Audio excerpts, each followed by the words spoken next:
50,000 investment నెలకి లక్షలు సంపాదించొచ్చు. ఒక ఫ్రాంచైజ్ తీసుకుంటే ఎన్ని లక్షల డబ్బులొస్తాయని చెప్పి జనరల్‌గా ఏంటి అంటే ఇదొక ఇదొక చాలా మంది యూట్యూబ్ ఛానెల్స్ గాని దాని గురించి రివ్యూస్ చేస్తా ఉన్నారు. And I decided to review whether ఈ బిజినెస్ మనం చేయొచ్చా లేదా? చేస్తే ఎలా ఉంటుంది? దాని గురించి టాకోస్ ఫ్రాంచైజ్ గురించి ఇప్పుడు మాట్లాడతాము. సో, ఇక్కడ నేనేంటి అంటే రివ్యూ అనేది కంప్లీట్‌లీ నాకున్న బిజినెస్ ఎక్స్‌పీరియన్స్‌ని బట్టి, నాకున్న అనాలిసిస్ నేననేది మీకు జనరలైజ్ చేసి చెప్తున్నా. సో, అయితే ఇక్కడేంటి అంటే మనము ఏదైనా గానీ దీని గురించి తక్కువ పెట్టుబడి 30% ప్రాఫిట్ మార్జిన్ ఇలా మాట్లాడుతా ఉన్నారు. 50,000 ఇన్వెస్ట్‌మెంట్ అంటా ఉన్నారు. సో, దాని గురించి మనం మాట్లాడదాము. బేసిక్‌గా ఏంటి అంటే, ఈ ప్రాసెస్ ఏంటనేది టాకోస్ తీసుకోవాలా వద్దా అనే దాని గురించి మనం మాట్లాడుకునే ముందు కొన్ని విషయాలు మనం మాట్లాడుకోవాలి. ఒక ఫ్రాంచైజ్‌ని తీసుకోవాలి అంటే, మనం చాలా క్రిస్టల్ క్లియర్‌గా తెలుసుకోవాల్సిన విషయం ఏంటి అంటే, ఆహ్, ఈ ఫ్రాంచైజ్ అనేది మనం ఒక distributors. So, this is not about franchise ఇదొక డిస్ట్రిబ్యూటర్. ఈ డిస్ట్రిబ్యూటర్ అంటే ఏంటి అంటే, మనం ఒక ప్రొడక్ట్ అనేది ఒక ఏరియాని మాకిస్తారు. ఈ ఏరియాలో అక్కడ ఉన్న షాప్స్ అన్నిటికి గాని, సూపర్ మార్కెట్స్ అన్నిటికి గాని మనము ప్రొడక్ట్స్ తీసుకొని వాటికి సప్లై చేసి, దాన్ని బట్టి మనం పేమెంట్ అనేది తీసుకోవాల్సింది.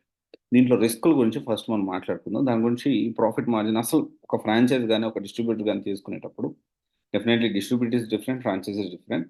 ఒక బేసిక్‌గా దీని గురించి మనం ఆలోచించేటప్పుడు ఫ్రాంచైజ్ ఆర్ డిస్ట్రిబ్యూటర్ కొంత సిమిలర్‌గా ఉన్నప్పటికీ ఫ్రాంచైజ్ అంటే ఏంటి అంటే కంప్లీట్ మనం తీసుకొని, మనమే షాప్ పెట్టి, సెపరేట్ బ్రాండ్ పెట్టి ఇలా చేయడం అనేది ఫ్రాంచైజ్. డిస్ట్రిబ్యూటర్ అంటే మనకు షాప్ అంటూ ఏముండదు.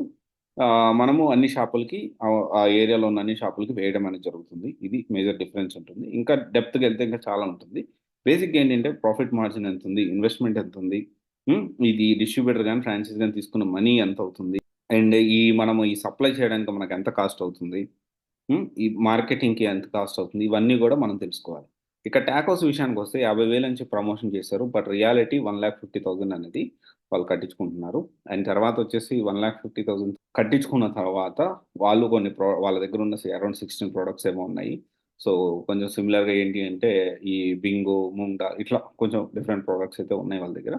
ఆ ప్రొడక్ట్స్ అన్నీ గూడా ఏంటి అంటే మనకిచ్చిన లొకేషన్‌లో మనం సెలెక్ట్ చేసిన లొకేషన్‌లో ప్రతి షాప్‌కి వెళ్లి మనం ఎయ్యాలి. ఇక్కడ మనం అర్థం చేసుకోవాల్సిన విషయం ఏంటి అంటే, కొన్ని ప్రాబ్లమ్స్ రిస్క్‌లెక్కడో ఇక్కడ రిస్క్ అంతా బానే ఉంది గదా! మంచి ప్రొడక్టే గదా! అనుకోవచ్చు. ఇక్కడేంటి అంటే మంచి ప్రొడక్టా? చెడ్డ ప్రొడక్టా? అంటే ఇక్కడ రిస్కులేంటి ఏంటి అంటే, మనం ఒక షాపు ఇది బాగా ఫాస్ట్ మూవింగ్ ప్రొడక్ట్ అనుకోండి.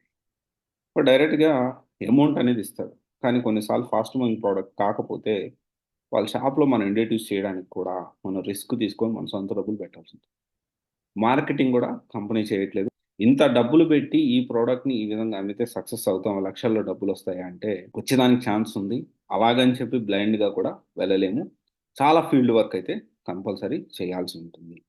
And it is equal to marketing. అంటే సింపుల్ యాస్ దట్ ఒకవేళ ఈ డిస్ట్రిబ్యూషన్ టాకోస్ గాని తీసుకుంటే మనము మార్కెటింగ్ పర్సన్‌గా అంటే మనకి ఇప్పుడు ఎంత పెద్ద బ్రాండ్ కాదు కాబట్టి ఇంకా అప్‌కమింగ్ బ్రాండ్ కాబట్టి మనం మార్కెటింగ్ చేసిన వాళ్ళం అవుతాం. డెఫినైట్‌లీ మనం మార్కెటింగ్ చేస్తే మనకు యూజ్ ఉంటుంది. రిస్క్ తీసుకుంటాను నేను చేస్తానండి 100% చేయొచ్చు.